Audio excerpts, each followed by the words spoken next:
오늘 우리가 읽은 이 말씀을 조금만 주의를 기울여서 천천히 읽으면 우리 마음 한구석이 찡해지는 것을 느끼게 됩니다. 1절에서 바울 사도는 이렇게 사랑을 고백하고 계시는데요, 나의 사랑하고 사모하는 형제들, 나의 기쁨이요 면류관인 사랑하는 자들아, 이렇게 시작합니다. 이 말씀을 천천히 읽노라면 이제 60의 나이를 내다보는 바울 사도가 조금도 거짓이 없는 사랑을 고백하고 있다는 것을 느끼게 됩니다. 정말 바울 사도가 빌립보 교인들을 사랑했구나 하는 것이 가슴에 진하게 다가옵니다. 여러분, 바울 사도라고 하는 한 분의 인생 속에 사랑할 만한 대상이 뭐가 있었을까요? 가족이 있었습니까? 아닙니다. 바울 사도는 예수 그리스도와 결혼한 사람이었습니다.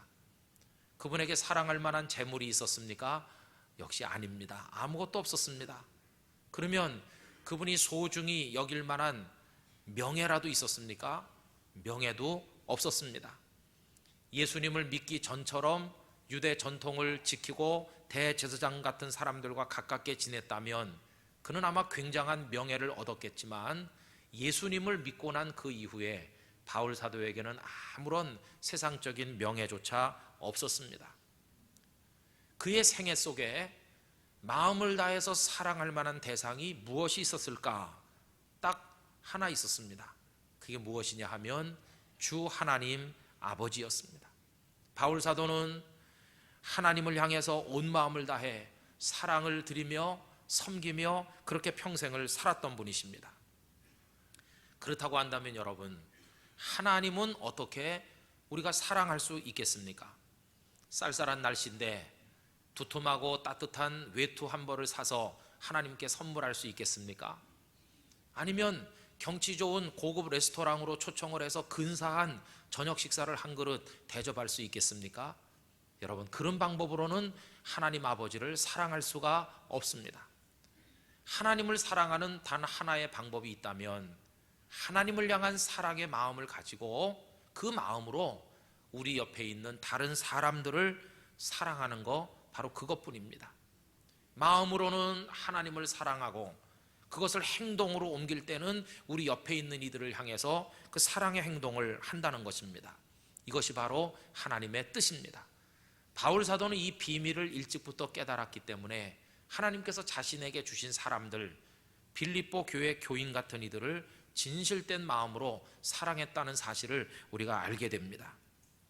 여러분, 사람을 사랑하는 것이 곧 주님을 향한 내 사랑을 표현하는 방법이라고 생각했기 때문에 바울 사도는 사람을 사랑하는데 그 어떤 조건도 달지를 않았습니다. 그분이 전도 여행을 다닌 거 사랑하기 때문이었습니다. 감옥에 가는 등의 고난을 겪은 것도 사람을 사랑하기 때문이었습니다. 그리고 눈물로 위에서 기도를 드리곤 했던 것도 결국은 사람들을 사랑하기 때문이었습니다. 바울 사도의 모든 사역이 사람들을 사랑하기 때문에 이루어진 사역이었습니다. 그런데 여러분, 그 이전에 이미 그렇게 하신 분이 계십니다. 그분이 바로 우리 구주 예수 그리스도이십니다.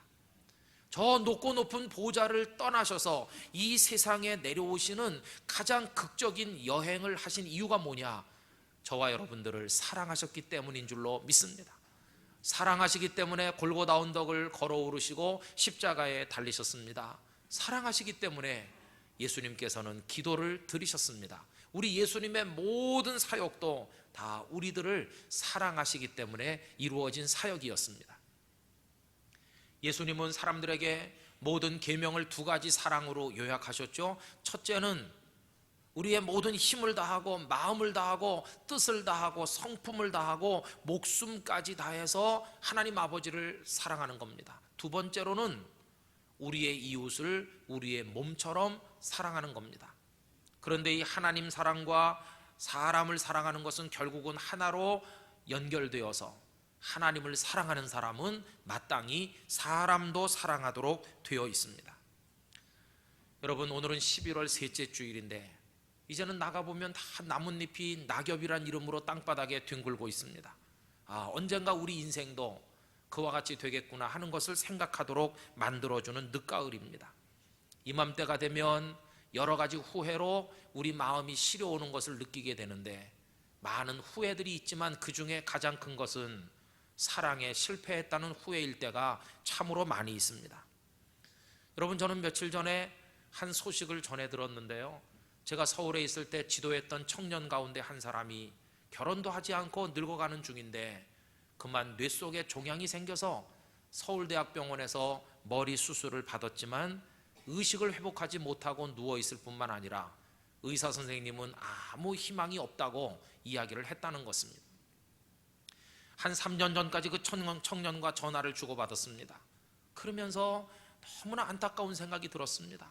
좀 더 자주 전화를 할 걸, 어디 아픈 데는 없는지 근황이라도 물어볼 걸, 그리고 내가 근황을 알았더라면 부족한 기도지만 내가 한마디라도 더 기도를 했을 텐데, 그런 어떤 안타까움이 제 마음속에 남아 있습니다. 이제 이달 말이 되면 85번 종점에 그 성광교회를 25년 동안 목회하셨던 저의 대선배이신 김기복 목사님께서 이제는 훌쩍 부산을 떠나서 서울로 옮겨가신다고 합니다.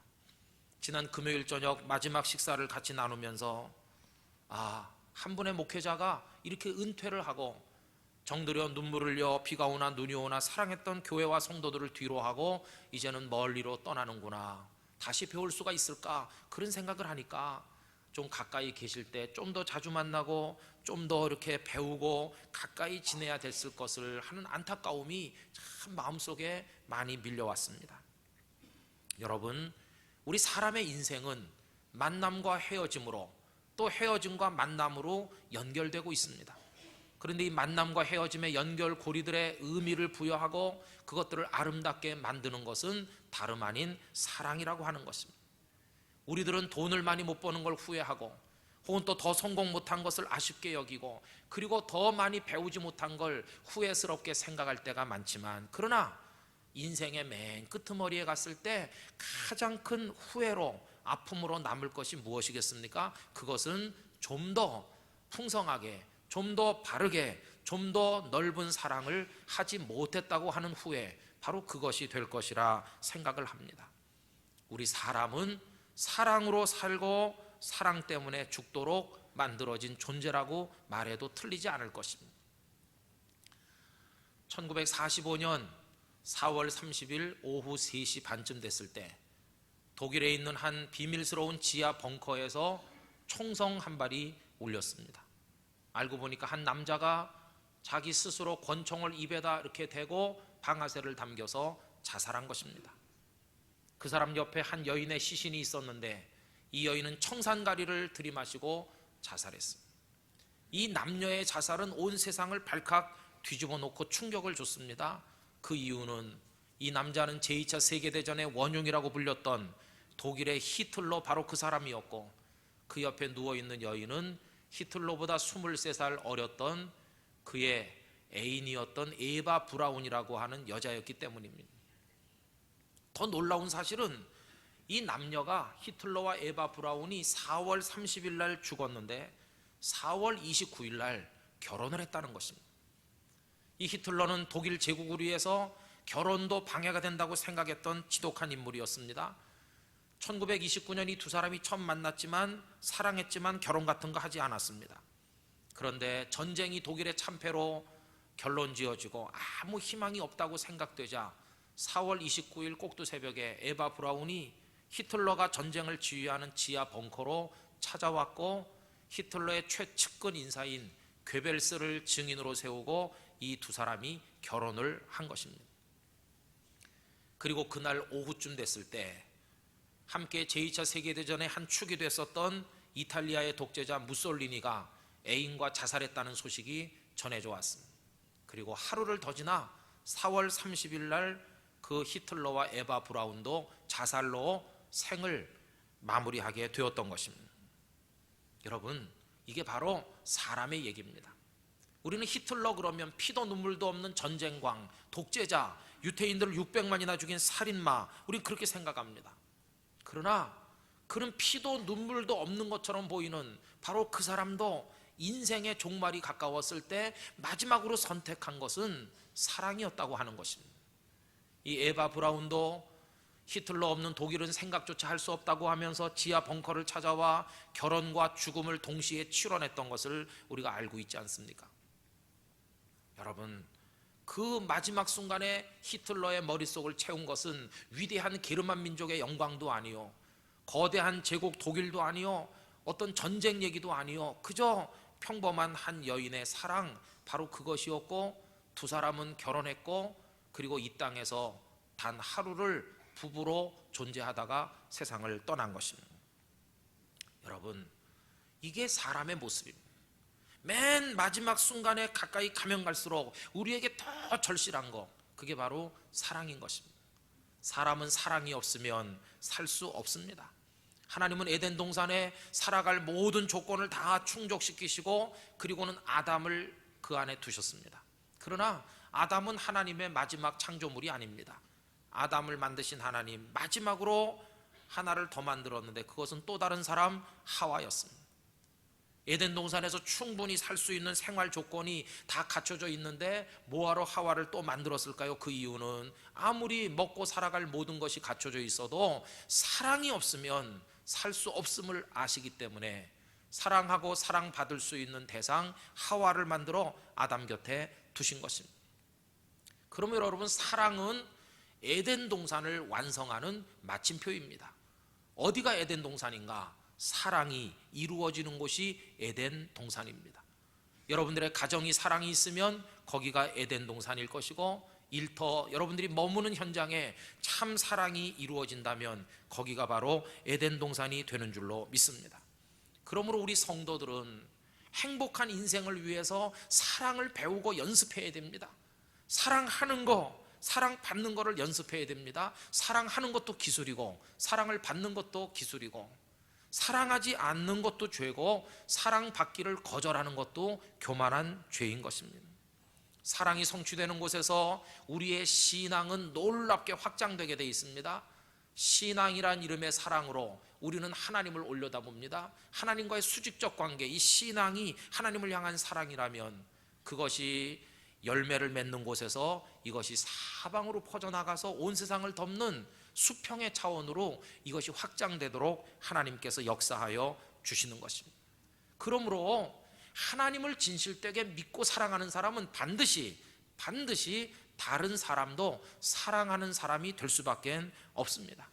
그렇기 때문에 나는 하나님은 사랑하지만 사람은 절대로 사랑하지 않는다, 이렇게 말하는 것은 그 말 자체가 성립되지 않는 것입니다. 그래서 요한일서 4장 20절은 이렇게 말씀하죠. 누구든지 하나님을 사랑하노라 하고 그 형제를 미워하면 이는 거짓말하는 자니, 보는 바, 눈으로 보는 그 형제를 사랑하지 아니하는 자는 보지 못하는 바 하나님을 사랑할 수 없다고 말씀하여 주신 것입니다. 여러분, 우리 현대인들은 그런 면에서 참 불행한 시대를 살고 있다고 생각합니다. 우리 현대인들이 빼앗긴 것이 많이 있는데 그 중에 치명적인 것이 무엇인가? 그게 바로 사랑을 뺏겼다는 것입니다. 얼마 전에 영화 감독인 봉준호 씨가 쓴 글을 조금 읽었는데요, 그분은 첨단 과학으로 만들어진, 지금 우리들의 주머니 속에 하나씩은 다 있는 휴대폰, 이 휴대폰이 우리들에게 소중한 것들을 얼마나 많이 빼앗아 갔는가 이야기를 하면서 우리로부터 빼앗아 간 거, 예를 들면 고독을 빼앗아 가고 사색과 성찰을 빼앗아 갔다고 이야기했습니다. 여러분, 아닌 게 아니라 수시로 전화벨이 울리는데 무슨 고독하고 깊이 인생을 성찰하고 사색에 잠길 시간이 어디 있습니까? 그 전화 받느라고 정신이 없잖아요. 그럼 여러분, 전화가 아침 저녁 밤낮 오니까 나는 더 많은 사람과 만나고 더 많은 사람과 교제하기 때문에 행복하다, 그렇게 생각합니까? 아닙니다. 많은 사람들과 전화를 주고받고 만나면서 정보는 많이 교환하지만 마음을 주고받는 깊은 대화는 점점 줄어들고 있다는 것입니다. 많은 사람들과 이렇게 엇갈리면서 부딪히며 살지만 인생의 동반자는 줄어들고 있다는 것입니다. 사랑을 주고받는 아름다운 관계는 점점 사라지고 있는 것이 오늘 우리 사회의 현실이라고 하는 것입니다. 그래서 리즈만의 말 그대로 현대인들은 다 군중 속에서 고독을 겪으면서 고통 가운데 정신적인 스트레스와 우울증 가운데 살아가고 있다고 하는 것입니다.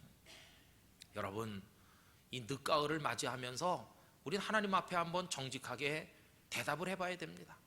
하나님께서 우리에게 원하시는 사랑의 명제에 대해서 우리가 어떻게 살아왔는지를 회개하는 마음으로 대답해 봐야 되리라고 생각됩니다. 여러분, 지난 한 해 동안 여기까지 살아오시는 동안에 잘 사랑하셨습니까? 아니면 잘 못 사랑하셨습니까? 많이 사랑하셨습니까? 아니면 아주 인색하게 조금 사랑하셨습니까? 건강하게 사랑하셨습니까? 아니면 해서는 안 되는 병적인 사랑을 하셨습니까? 진실되게 사랑하셨나요? 아니면 위선과 가식으로 하셨습니까? 사랑하면 할수록 열매가 많이 생기는 그런 생명력 넘치는 사랑을 하셨습니까? 아니면 하면 할수록 더 삭막해지고 메말라가는 죽은 사랑을 하셨습니까? 그것을 통해서 상처가 다 싸매지고 새로운 힘을 얻게 만드는 그런 사랑을 하셨습니까? 아니면 사랑이란 이름으로 상처를 더 후벼 파서 고통스럽게 만드는 사랑을 하셨습니까? 여러분, 이 여러 가지 질문에 대해서 한 사람의 그리스도인으로 우리가 정직하게 대답해야만 할 것입니다. 예수님의 요구는 그렇게 대단한 요구는 아니었습니다. 제자들을 부르실 때 온 유대 민족을 위해서 헌신하라든지 세상 만물을 사랑하라든지 그런 거창한 요구를 말씀하지 않으셨습니다. 제자들을 부르실 때 너무나도 간단하게 한마디, 사람 낚는 어부가 되라, 이렇게 말씀했을 뿐입니다. 여러분, 사람을 낚는 어부라는 말을 다른 말로 바꿔 말하면 사람을 사랑할 줄 아는 사람이 되라, 이것이 제자들에게 하신 말씀이었습니다. 사람을 사랑하는 마음으로 생명의 복음을 전해줘라. 사람을 사랑하는 마음으로 죽어가는 이들을 건져내라. 사람을 사랑하는 마음으로 천국 복음을 그들에게 알려줘라. 이것이 제자의 사명이며 제자도라고 말씀하셨습니다. 결국 제자의 사명은 사람을 사랑하는 것이고 제자도는 사람을 사랑하는 도였다 하는 것입니다. 예수님께서 베드로에게 사람 낚는 어부가 되라고 하셨죠. 그 이전에 베드로는 고기 낚는 어부였습니다. 고기를 많이 잡아서 그건 내다 파는 동안에 다 죽지요. 결국 살아있는 걸 죽여서 그걸 돈으로 자기 주머니 속에 채우는 어부였습니다. 그의 머릿속을 지배하는 건 숫자입니다. 고기 한 마리 얼만데 오늘은 200마리 잡았으니 계산해보면 얼마다? 숫자, 그 경제적 가치, 숫자로 계량화되는 어떤 거, 그게 그의 머릿속을 지배했던 생활 원리였습니다. 그러나 예수님은 이제는 그런 거 다 버리고 숫자로 계산될 수 없는 거, 그리고 돈의 액수로 측량할 수 없는 고귀한 가치, 생명, 사람, 그런 것들을 살려내는 사랑의 역사를 이룰 것을 그들에게 말씀하여 주셨다는 것입니다. 이제는 숫자로, 양으로, 액수로 계산될 수 있는 것을 낚으려고 하지 말고 돈으로 계산될 수 없는 고귀한 것, 생명에 관련된 것, 세상 무엇보다도 소중한 사람을 사랑하는 내 사람들이 되라, 이렇게 하면서 제자들을 부르신 것입니다. 여러분, 그 마음으로 제자들을 부르신 예수님, 오늘 우리들도 부르신 줄로 믿습니다. 그런데 우리는 이 현대 사회 속에 살면서 숫자의 노예가 되고 있습니다. 우리 모두가 물량화되고 계량화된 것에 익숙합니다. 더 크고 더 높고 더 많으면 무조건 훌륭하다는 이런 잘못된 가치 판단에 최면되어 있는 것이 바로 우리들의 모습입니다. 그래서 그 생텍쥐베리가 쓴 어린 왕자 속에서 어린 아이가 어른을 비웃는 듯한 이야기가 우리 현실에 꼭 맞는 얘기입니다. 어른들은 숫자를 따지기를 좋아한다. 그래서 어른들에게 새로 사귄 친구를 소개할 때도 어른들은 진작에 물어봐야 할 중요한 것들은 하나도 물어볼 줄을 모른다. 이를테면 그 친구 목소리가 어떻더냐 라든가, 그 친구는 무슨 장난감을 제일 좋아하니 라든가, 그 친구도 나비 채집을 하니, 이런 질문은 아예 할 줄을 모른다. 그저 묻기를 그 친구 몇 살이니, 아니면 그 친구 형제가 몇 명이냐, 아니면 고작 묻는다는 게 그 친구 아버지 수입이 얼마냐, 이런 식의 따분한 이야기만 한다. 그래야 그 친구를 안 것으로 생각한다. 만약 어른들에게 나 오늘 예쁜 집을 보았어요. 장밋빛 벽돌로 지었는데 창틀에는 제라늄 꽃이 피어있고 지붕 위에서는 비둘기가 구구거리는 아주 멋있는 집이었어요 라고 아무리 수선을 떨어도 어른들의 머리에는 그런 것들이 먹혀들지 않는다. 다만 나 오늘 4,000프랑짜리 집을 봤어요 라고 말하면 그때서야 야, 그 집 훌륭하겠구나 라고 말하며 기성을 지를 것이다. 어른들이란 본래 이렇다. 그래서 우리 어린이들은 평소 어른들을 불쌍히 여겨야 되고 관대하게 이해해 줘야 되고 참을성을 가지고 바라봐 줘야만 한다. 이렇게 대목이 나오거든요. 그게 오늘 우리들의 모습인 숫자에 그냥. 여러분, 그래서요 우리는 그 교회 참 사랑이 많고 하나님을 잘 섬기고 은혜가 넘치는 교회입니까? 이렇게 묻는 대신에 그 교회 큽니까? 교인이 많습니까? 1년 예산은 얼마입니까? 예배당은 몇 평이나 되나요? 이렇게 묻는데 익숙합니다. 그분은 얼마나 마음이 따뜻하고 인격이 훌륭한 분이십니까? 라고 묻는 대신에 그 사람 직업이 뭡니까? 좋은 차 타고 다니나요? 아파트는 몇 평에 살지요? 이런 걸 묻는데 익숙합니다. 교회는 목사님들을 모셔올 때 그 목사님이 하나님을 사랑하고 성도들을 사랑하는 참 뜨거운 가슴이 있는 목사님입니까? 이렇게 묻지 않고 공부는 얼마나 했나요? 키는 큰가요? 목소리는 괜찮아요? 설교 잘합니까? 그리고 학벌은 어떻고요? 이렇게 묻습니다. 만약에 여러분들이 머리숱 많대요? 이렇게 물었으면 아마 제가 오늘 여기서 설교 안 하고 있겠죠. 여러분, 이게 계량화되고 숫자로 표현되는 그런 삶의 모습인데 그 속에 사랑이 없습니다. 있는 것은 생명이 없는 죽은 숫자만 있는 것입니다. 그런데 우린 거기 다 현혹돼 살기 때문에 그러다 보니까 사람을 사랑하는 도리를 잘 배우지 못해서 청춘 남녀들 결혼을 하는데 엉뚱한 결혼할 때가 많이 있습니다.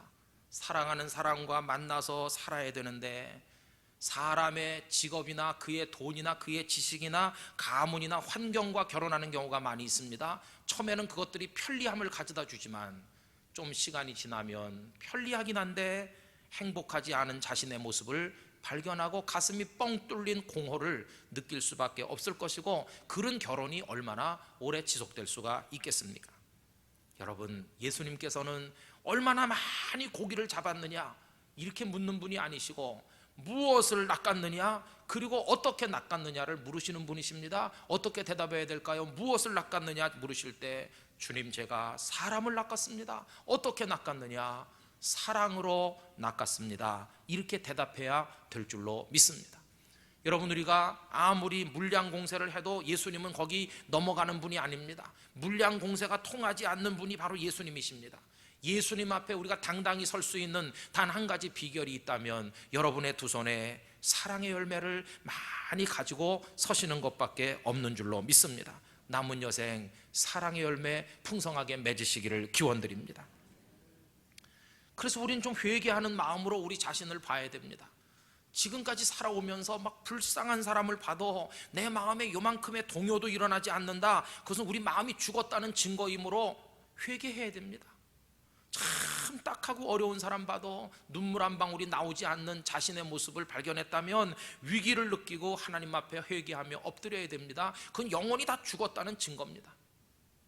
나보다 형편이 월등하게 뛰어난 사람 만나면 친하게 지내야지, 언젠간 내게 득되지 않겠나, 이런 마음으로 접근해서 베푸는 친절은 전부 가식일 뿐이지 그건 사랑이 아니므로 어떤 사람을 그런 눈으로 바라봤다면 그것도 회개해야 됩니다. 유명한 유대인 철학자 마틴 부버는 나와 너라는 책 속에서 어떤 대상을, 사람을 바라볼 때 그것으로 바라보면서 이용 대상처럼 생각해서는 안 된다고 그랬습니다. 여기 나라는 존재가 있으면 여기 소중한 너가 있어야 나와 너가 사랑의 관계를 맺으면서 이 세상을 아름답게 살 수 있다고 역설했습니다. 여러분, 이 진정한 사랑을 우리에게 보여주신 참 사랑의 모델이 바로 우리 구주 예수님이신 줄로 믿습니다. 그 예수님의 사랑이 적나라하게 드러난 얘기가 누가복음 15장에 나오는데, 집 나갔던 못된 아들 돌아올 때 그 아버지가 뜨겁게 영접해 주는 이야기입니다. 아버지가 맨발로 달려나가 그 아들을 끌어안고 눈물로 얼굴을 부비면서 아들을 사랑해 줍니다. 여러분, 무엇 때문입니까? 아들이 돈을 많이 벌어왔기 때문입니까? 아들의 돈이 아니요, 아들이 출세했기 때문에 그의 권세가 아닙니다. 이 아버지는 아들이 거렁뱅이로 오던 부자로 돼서 오던 그런 게 눈에 보이는 게 아니라 그냥 아들만 보일 뿐입니다. 아들이기 때문에 사랑하는 겁니다.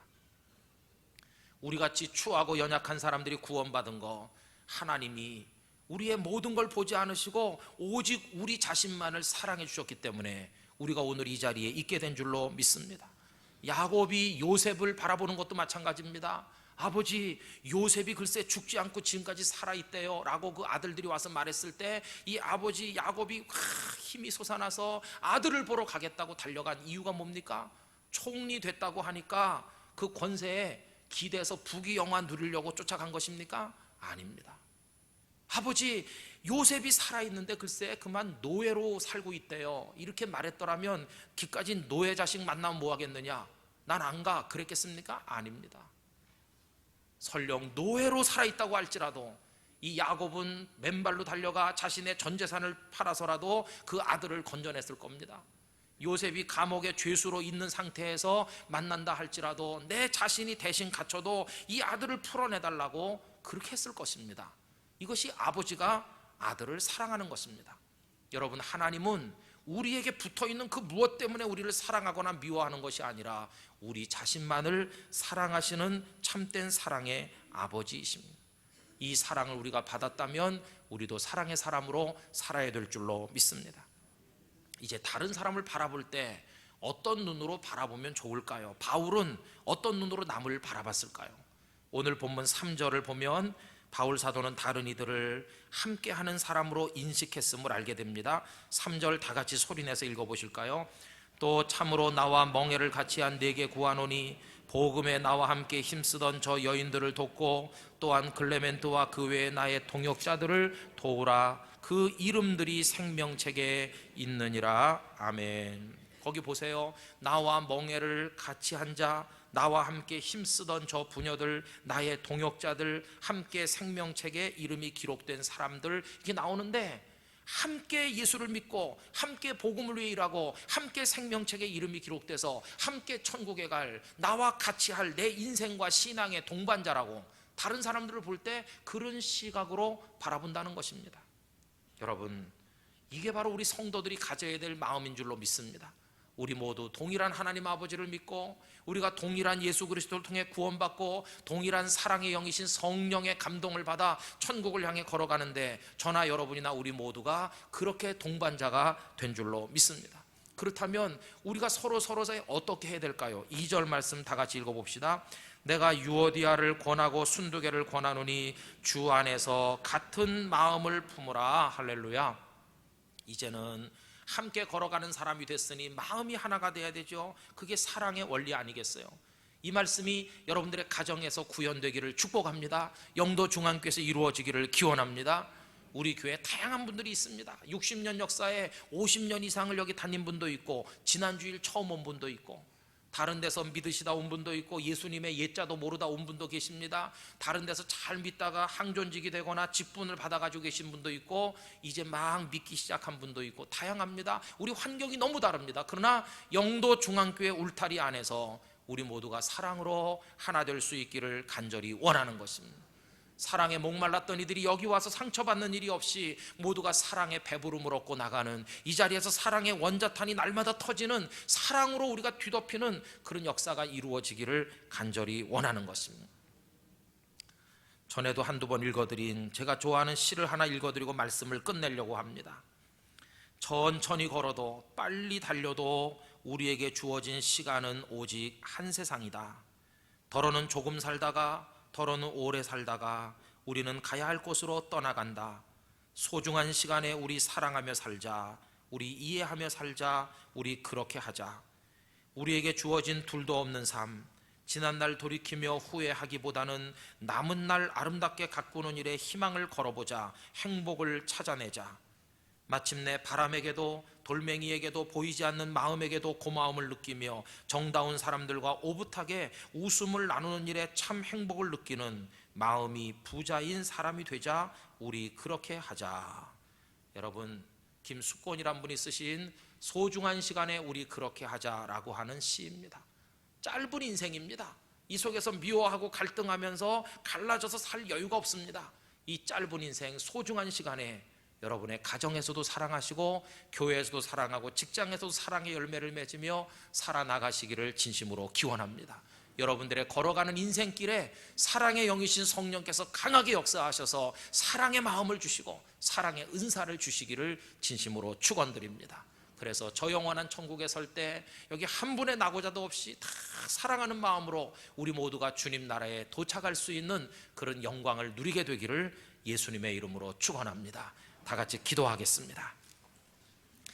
이 시간 미움의 영, 무관심의 영, 그리고 시기와 질투하게 하는 사탄의 영을 다 몰아내 주시고 성령 안에서 사랑의 사람으로 예수님의 사랑에 응답하며 살게 해달라고 다 같이 통성으로 기도하겠습니다. 거룩하신 하나님 아버지, 말로 다 할 수 없는 사랑으로 저희들을 건지시고 구원하소서 이 자리에 있게 하여 주셨건만 저희들은 이 땅에서 사랑의 열매를 제대로 맺지 못하고 살아왔으니 저희들의 잘못을 용서하여 주시옵소서. 미워하였습니다. 질투하였습니다. 갈라졌습니다. 서로 원망했습니다. 무관심했었습니다. 아버지 하나님, 우리의 삶이 삭막해질 때가 많았습니다. 그 모든 것들을 용서하시고 이제는 성령님 사랑의 은사를 이 종의 마음에도, 우리 교육자들, 장로님, 권사님, 집사님, 모든 성도, 우리 교회 새 가족의 마음속에도 허락해 주셔서 우리 모두가 참 사랑의 사람으로 하나님 안에 녹아져 살게 하여 주옵소서. 가정이 사랑의 동산이 되고 우리 교우들이 머무는 삶의 현장마다 하나님의 사랑이 폭포수와 같이 임하게 만들어 주시옵소서. 하나님 아버지, 사단이 우리 속에 넣은 모든 미움과 갈등과 무관심의 영을 몰아내 주시고 하나님의 성령 사랑의 영이 우리 중에 역사하여 주시옵소서. 예수님의 이름으로 기도하옵나이다. 아멘.